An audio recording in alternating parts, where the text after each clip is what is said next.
What's up, guys? This week on Anabolic Activities, me and Mark go over dieting, counting calories, building blocks of training, what you should focus on, why you're overcomplicating stuff. We also talk about recomping your body, focusing on building more lean muscle mass rather than hyper-focusing on something like stomach fat. So make sure you stick around to the end and comment down below your thoughts. Let us know what you think, how you feel about it, what you personally do, and yeah, I hope you enjoy the video. We saw like a huge transformation in a lot of people's physiques when they started to do CrossFit. I know people get kind of mad about people doing CrossFit workouts because they seem like totally random and just weird people jumping around and doing weird stuff. But especially for the females, when they were focused on performance in the gym, that's when their aesthetics got a lot better. So it's kind of it's a weird situation because a lot of times the people that chase aesthetics, they're trying to do so through like less food and more exercise. But less food and more exercise a lot of times is very hard to sustain. And you end up, if you can just bear with me for a second, it's my opinion that most people don't need a diet. They need to learn how to not binge, and they need to learn how to not go off the rails. If you simply, just imagine if you ate kind of normal. Just imagine if you ate 3 meals a day, and they're all pretty normal. Not bad and not good, just sort of normalish. You have a burrito, you have a sandwich, you have a pizza here and there. You have a hamburger here and there. You have a steak here and there. You have a regular, normal person entree, an adult entree that has meat on the plate and vegetables and so forth. You have normal meals. If you ate like that and you trained, how could you not be in shape? How could you not be in better shape than you are currently? Most people, most of the situations I see is people try to over-diet. They overcomplicate it. They try to put up points on the scoreboard by going to the gym and doing fasted cardio. 3 days later, they're nose deep in some Ben & Jerry's again. So when you tend to focus on performance and you just think, I want to lift a little bit more weight, or I want to execute those lifts with better form and technique, I'm going to eat to fuel my workouts. I'm going to eat to have performance enhancement. You're not trying to eat in a way that makes your workouts harder, because that's what most people are doing when they calorie restrict. Calorie counting cunts is what I've called them over the years. They're still in the same fucking category to me because counting calories doesn't work great, in my opinion. You could have your own opinion. You could say every bodybuilder does it that's on stage. I still think it's highly inaccurate. Just like I think when people talk about the wearables and how they don't track output very well with calories, that's what Lane Norton says all the time, right? Our calorie input is just as horrible, if not worse. We have no idea. They burn something in a little box, and that's how they try to track calories. Everything that you see on every single package of anything that you buy is a total and complete estimation. It's just a random estimation. It's an estimation of how they thought that energy burned inside the way that they were measuring it a long-ass time ago. They don't measure the calories of every single food that comes out that's new. They probably haven't done that in decades. So you have no idea. One slice of bread could be totally different than another slice of bread. Measuring your calories, you know, people probably right now are thinking, well, how come it works? It works because you're keeping an eye on it, because you're being more realistic. You're being more rational with the amount of food that you consume. Ultimately, you are consuming less, so it can work. But the calorie that's measured outside the body is nothing, not even close to being similar to what's consumed by the body and then what's utilized by the body. And each individual person utilizes that energy in a completely different way. So it's a massive, crazy thing to get yourself overly involved in and overly caught up with, especially in the beginning of your training career. Focus in on your performance. Try to get better at stuff. Have markers of things that you can clearly see. In the beginning, if you're 22% body fat, you're not going to be able to see much of anything. It's going to take a while. You might see like a little tiny thing on your calf or a little, shoulder vein or something after some time, but it's going to take a while. Focus in on getting, better form with certain movements, and then maybe you recognize like, oh, now I'm curling the 30s instead of the 20s. Now I'm doing incline dumbbell bench with the 70s rather than the 50s and so on. Track your progress that way. When that progress goes up, because you have increased your intensities and you're still keeping good form, most likely there'll be a good transformation of your body. What was you saying about calories? You were saying you don't really count them? My last prep, the whole entire time, I didn't know what my calories were. I did carb cycling. So all I was focused on was the fluctuation of calories throughout the week. As long as I had less calories on my off days, more carbs on like my leg day, and then everything else was in moderation, I was fine. So I had a baseline. Off days, just eat less. Hard training days, eat more. Just rotate that, and I got lean. I didn't fucking care about, oh, I had 10 extra carbs in this meal. I just prioritized training hard, and I knew that if I followed somewhat of a plan with some structure, it didn't have to be to the T, that my body would respond as long as I was consistent with it. In terms of bodybuilding, like I'll explain a little bit why I think something like that makes a lot of sense, is because carbs and fats are main energy sources and protein is more of a building block. Protein, as it is in bodybuilding and anybody looking to gain or sustain or hold on to muscle mass, it's always just stagnant for almost everybody. They have 1 gram per pound of body weight. Some people do 1 gram per pound of lean body weight. Some people do 1.25, but for the most part, it's your body weight in grams of protein-ish. And that number pretty much stays the same. You might hear a bodybuilder say, oh, I go up to 300 grams when it's time for a show or something like that. Again, for the most part, it stays stagnant, stays the same all the time. Fat calories, people probably don't realize this, but fat calories stay about the same for a bodybuilder as well. It's very rare to have bodybuilders look like they're in shape and look really lean eating 200 grams of fat a day. So now we're talking about definitely under 150 grams, and probably most bodybuilders are at 100 or lower. As somebody gets ready for a prep, it's really common for them to submarine their fat down. Now, if you're a natural bodybuilder, it might be a little different because you may have to really pay attention to your hormones, but the guys that are getting on stage, they don't have to worry about their hormones as much, so they submarine the fuck out of their fat calories. They might only have 30, 40 grams a day. A big, jacked, 250-pound guy might only have 30 to 40 grams of fat a day. That pretty much just leaves you now we're talking about carbohydrates. Yep. And that's why a lot of these guys say they have 400, 500, 600 grams of carbohydrates, which, if we were looking at like from a health standpoint, not that anyone cares about health, I don't think, because people are blasting a lot of stuff when they're getting ready for a stage. I kind of just have my own theory that I don't think burning carbohydrates is a great idea. I think that over time, I think that can lead to negative health outcomes, even if you're burning that fuel up. The reason why I say this, it's not extremely common, but I have seen it happen in the endurance world. A lot of those guys get way, way into carbs. Like they'll just they'll just smash carbs all day. Not as much as a bodybuilder, but they'll smash carbs all day. They don't have the muscle tissue that a bodybuilder does, so someone could have that argument. But some of these guys end up with diabetes, and some of these guys end up with kidney and liver issues when they normally otherwise seem very, very healthy. And we're seeing the same thing in bodybuilding too. So I don't really think that bodybuilders need to go to 800 to 1,000 grams of carbs, but I've never been in their shoes. I've never even been fucking close to being anything looking like, or even imagining of looking like, a pro bodybuilder.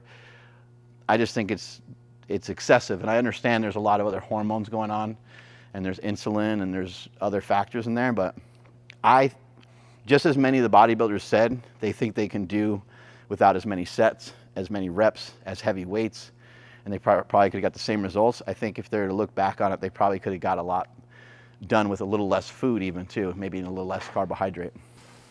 Yep, I would agree with that. Yeah, I think fat is usually always pretty low. Even high fat, or what would be considered high fat for like a bodybuilder, is still pretty low. Yeah, On my low days, to me it was high fat, and it was 14 grams of fat per meal in 5 meals. And I don't know, I loved it. But yeah, I just fluctuate carbohydrates. I sprinkle fats in there a little bit. Protein is the base. It's the only nutrient that can, I'm pretty sure it's the only nutrient that can rebuild, right? Or get you recover. Carbs kind of just make you full and give you energy. Protein's what's gonna really help you put muscle on and recover. So protein's usually fairly high. Unless I bump the carbs up, then I'll just even it out. But yeah, I think, just kind of more to the point of like, I think what most people want is, they probably don't want to come on here and listen to this or that, and they probably don't want to argue this point or that point, or necessarily, people already have their beliefs, so I'm not trying to change any of your beliefs.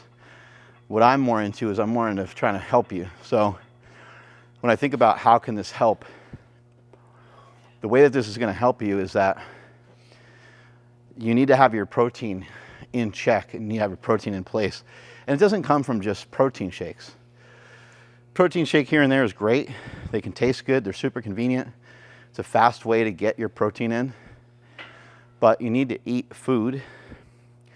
When I think about the way that people eat, the problem with a lot of the ways that people eat, my mother-in-law who's 75, or even my own children, what they do is they take up real estate in their stomach for otherwise healthier foods. So when somebody has a normal-ish meal, if it's normal, like what's normal to him and I is like we're just totally different at this point. But this should be your new norm if you want to be fucking jacked. Your new norm should be to have chicken when you wake up, or have steak when you wake up, or have eggs when you wake up. The time of day and the types of food you eat should have nothing to do with each other. As a bodybuilder, you don't have like regular breakfast anymore. Maybe some bodybuilders wake up and they have their oatmeal, but in season bodybuilders, guys that are gonna get on a stage, you know what they eat the first thing in the morning? Probably fucking tilapia, some sort of fish, because they don't care, because it's part of the routine. You don't have to make everything that you eat fucking suck. You don't have to make everything you eat miserable. But when you eat a muffin or you eat a bagel with cream cheese on it is the same goddamn thing as eating a donut. It's the same thing as eating a donut. It's the same fucking thing as eating a donut. It's fat and carbohydrates. Don't eat shit like that, because not only is it a negative in terms of the amount of sugar or the amount of carbs or the amount of fats that you're taking in, the amount of calories, it's not super filling. It's also taking up room and taking up space for a meal that you could have had that could promote what you've been doing in the gym, the time you've been spending in the gym. So people are protein deficient, and they'll say, oh man, I can't eat that much. And it's like, well, if you took out that other bullshit, you could very easily get at least close to a gram of protein per pound of body weight. So for most people, you don't have to shift your mindset. You don't have to believe what I believe or believe in what he believes. But you will have to follow these rules to some extent in some way, because this is the way that it works. There's no other way that it works. I remember when I was bodybuilding and I was getting help from Hani Rambad. Oh, yeah. And I asked him a question and he said, nope. I asked him another question. He's like, nope. He's like, just do what I said. He's like, this is the way that this works. And I was like, you're right. I'll just do what you said. Now there are different diets. There's a keto diet, and there's different ways to flirt around with different styles of meals, and you can utilize some intermittent fasting. We're fans of all those things. Those are all things that can work great. Yep. You might have to shift around for things to work out best for you. I personally am not a huge fan of eating a lot of carbohydrates. It's not because I don't respond to it well. It's just because I feel great without them. I don't feel like I necessarily need them.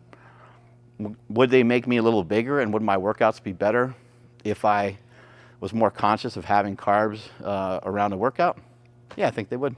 I just don't care about them that much. Yeah. I think food is pretty simple. I think you just need to have a stronger mindset going into it and not eat that shitty food. But to me, it's pretty simple. No matter what method I do, carb cycling, a regular baseline diet, it's all the same shit. It's carbs, I'm basically trying to say connect the dots here. Carbs are used for fuel, so put those around the workout. If you're trying to stay leaner, why would you need carbs anywhere else? Just put it around the workout. Lower the fat. Everywhere else, have some protein and fats because they keep you satiated. So if you're having 4 meals, morning, protein, fats. Before bed, protein, fats. Pre-post workout, protein and carbs. But even like you said, if some people aren't like trying to do bodybuilding and you respond better to fats, then just figure out how to connect your own dots and then stick to it. It's not that hard. I would also say too, like again, we were talking earlier about, kind of like where to spend your time and what to worry about and focus on. Don't don't just be like, oh man, I got like chub here. I don't think the focus should be here. I think the focus should be up higher. I think the focus should be here. Yeah. Focus here, here, here. Focus on bringing some of this shit up. Focus on having some legs. Like people don't ever have any legs. Focus on having some fucking some legs going on. Like I don't even really train my legs anymore. They're just like that from running and obviously the years of lifting, but get some good training in for your muscles and try to build your muscles up and try to be stronger. If you're concentrated on this all the time, you can get stronger, but you're most likely going to get weaker first. Strength is never a weakness. Weakness is never a strength. The reason that message exists and the reason it's so powerful is that people, they lose muscle mass because they're no longer sending a signal of strength to their body any longer. And for you young guys that are just starting with lifting, it's not that you're no longer sending a signal of strength. You're still young, still moving around, still doing a lot of shit. But I'm telling you right now, you'll get more from your workouts. You'll get more from everything if you're not as worried about being fat, what's making you fat, and all those things. Hone in and try to focus in on muscle. Now, having said that, don't be like one of these guys that thinks you need to eat every 2 hours in order to have fuel for the gym. That's ridiculous. You should not be that way either. It shouldn't be like, oh man, I don't have my Rice Krispie treat with me or whatever, I can't lift. Yeah. You have fuel on your body. We already know that. You have extra chub, and you'll need to be able to figure out how to liberate that. But one way you'll be able to get that fat off your body is to start to really back off on your carbohydrates. In my opinion, this is the best way to do it.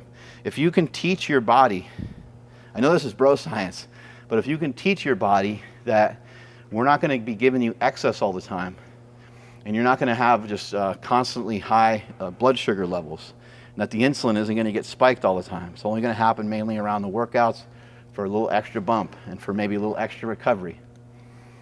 When you teach your body that, you become more efficient at utilizing carbohydrates and fats, in my opinion. It's just, again, this is like, it's not science, but it's a flexible metabolism, in my opinion. I think there's a lot of people that do have a harder time burning body fat, even when they're on a diet, because their system isn't trained to do so. You've got to kind of train the system to do so.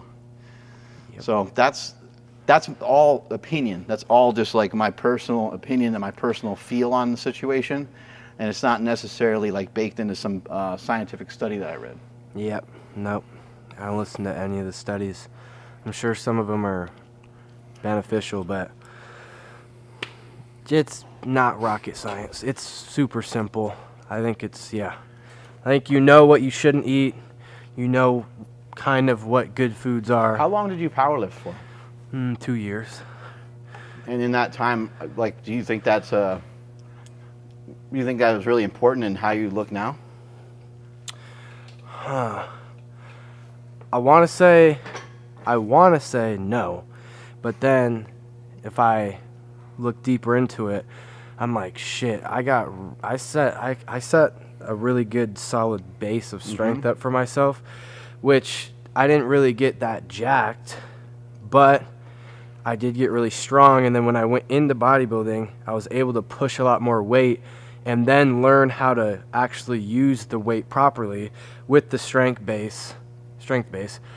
And then that led to me getting pretty big pretty quick. So I don't know. Were you a little freer with your nutrition when you were doing it? Yeah. The second year towards the end is when I started carb cycling with Smokey.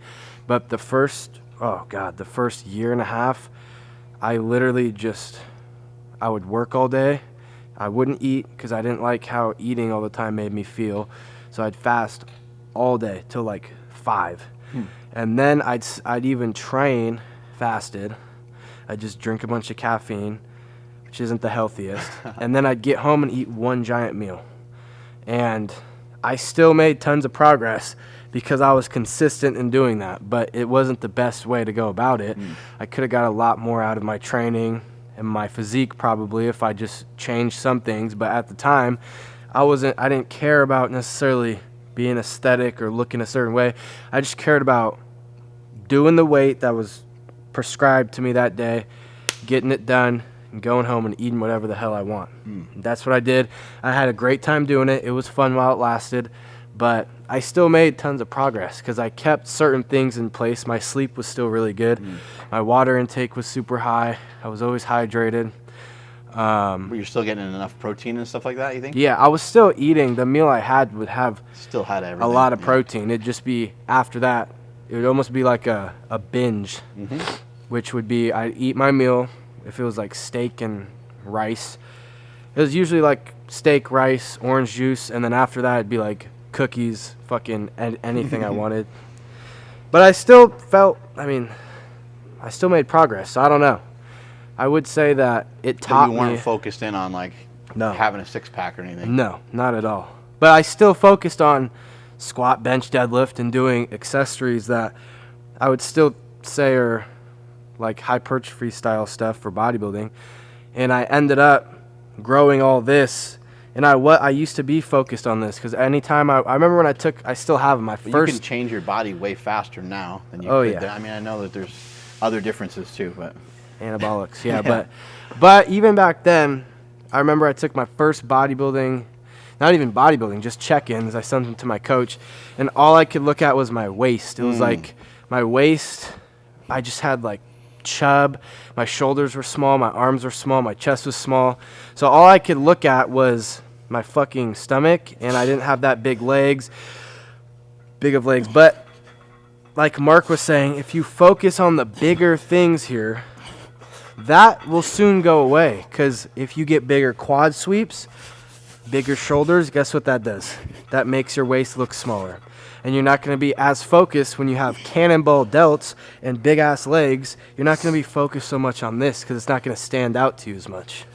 So much of this, too, is about feeling good. So if you get yourself to be able to bench 275 for the first time or 315 or even deadlift 3 plates or something like that, it's going to feel really good for you. Whereas like with your diet,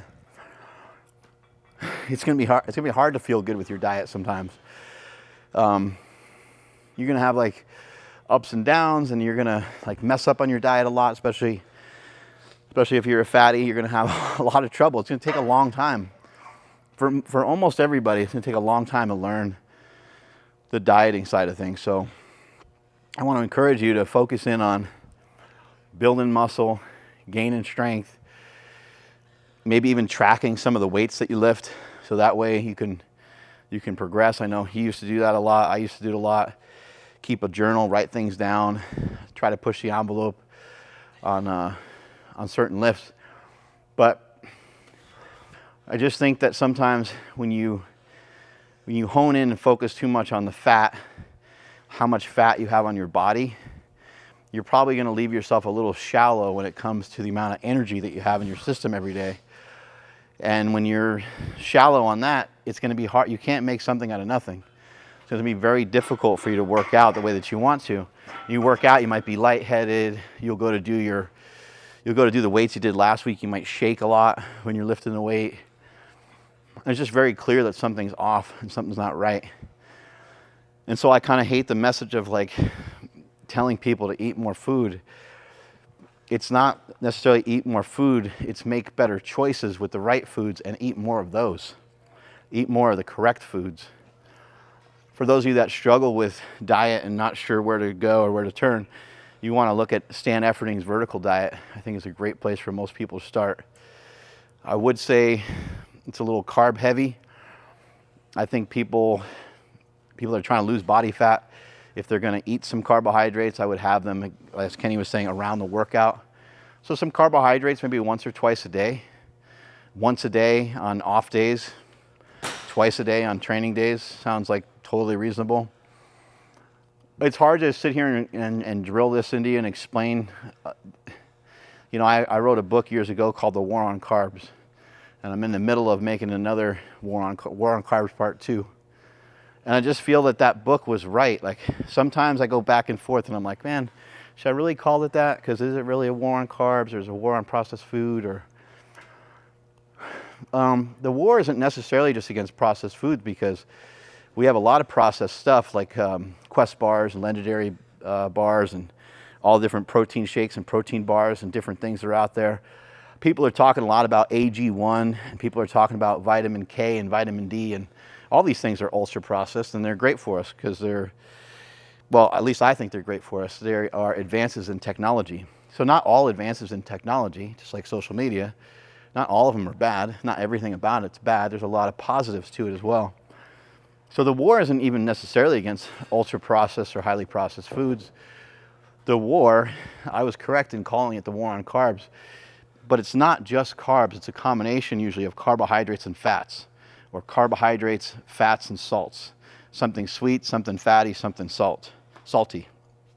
And that's where we end up with pizza and ice cream, and we end up with all these delicious treats that make it that can make it more difficult to diet. But as I've said many times before, you could sit there and complain and say, oh man, it's so easy to eat bad nowadays. It's easier than ever to eat good here in the United States. It's easier than ever to, all the crap that you can order off of DoorDash, all the junk that you can order off of DoorDash, there is maybe not an equal amount of healthy options, but I could go through every single menu from every single place you order from and find you a better option. You can eat awesome at McDonald's. You can eat awesome at In-N-Out. You can eat awesome at fucking Wendy's, Denny's, Bob Evans, Waffle House. You can eat awesome just about anywhere. Almost every single place in the world serves like some sort of salad. They have eggs, they have chicken. Every single place in the world, not in the world, every single place in the United States, every restaurant in the United States has some options where you can find healthier options. So as difficult as you might find it, the difficulty is not the food options. The difficulty is in here and in here. And your stomach, they used to call the stomach the second brain. I think the stomach's the first brain. I think it runs the whole fucking system. You get hungry enough, and if you're put in the right stressful environment and situation, you're probably going to make the same poor decision you always make when it comes to your food. So that would be the other thing, is you need to figure out a way to keep this guy tame and to keep him calm. Don't shop when you're hungry is a great one. Just do an experiment. Shop one day when you're super hungry and see how much shit you end up with so much crap in your cart that you don't need. So before you go to the grocery store and before you go to the restaurant and even before you order DoorDash, have a protein shake or eat a chicken breast or have a couple eggs or have a steak. Sounds counterintuitive, but I've been doing this for years. Before every single dinner that I go out, whether it's with my wife or with my family, I always cook a meal before I go, every single time. My in-laws, they take forever to cook. We'll be over their house for hours. I don't know when we're gonna eat. Same thing, I always eat before I go over there. Because I know the drill, I know I'm gonna get hungry, and then I'm gonna eat some bullshit that they cooked that I didn't really want to eat, or that I shouldn't have eaten, that wasn't like on my plan. You gotta figure out a way to stay ahead of all this. What's a good like first goal for somebody, you think?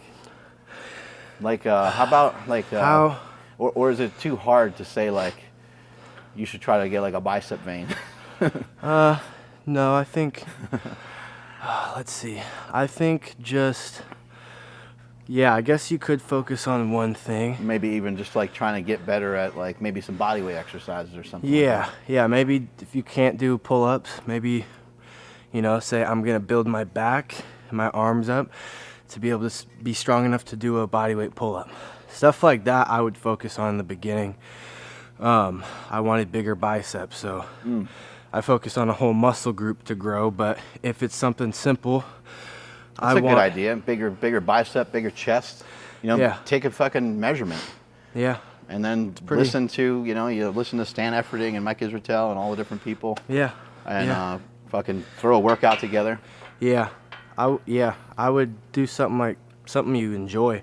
I wanted bigger arms to walk around at school in a tight t-shirt, so that's what I focused on, but I will say Medium. Yeah, I will say if you just focus on the bigger picture for the most part of I just want to get stronger. Usually everything improves when you just do like that. Don't over focus too much on one thing. But you can, there's benefits to it, and then after find a new goal. But I would say give it more of a broad, I want to get stronger, or I just want to be more muscular.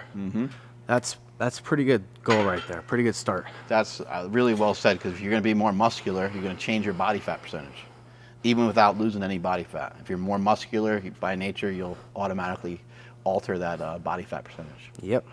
So focus on the right things. You know what to do, you know what not to do. Anabolic Activities on YouTube and Instagram. Mark Smellybell on Instagram. Stay anabolic. Until next time, we love everybody. Thank you for the support. Don't be catabolic. Don't be catabolic. Haters, thank you as well. Some of you in the last video did not like that I was shitting on science, but I'm a bro scientist. I'm still going to shit on it. Don't listen to those studies, Anabolic Activities. What's up, guys? Thank you for clicking on the podcast. Me and Mark went over science-based lifting, our opinions on it, how we feel about it. We kind of pushed back against, a lot of the people that do things by the book and swear by that. This is a great time, great topics. Make sure you stick around to the end because it gets pretty juicy. We are working out. We hit a little bit of push day. So if there's heavy breathing and grunting or a little bit of stuff you hear in the background, I apologize. Thank you for the love and support. So here's Anabolic Activities, episode 27. Hope you guys enjoy it.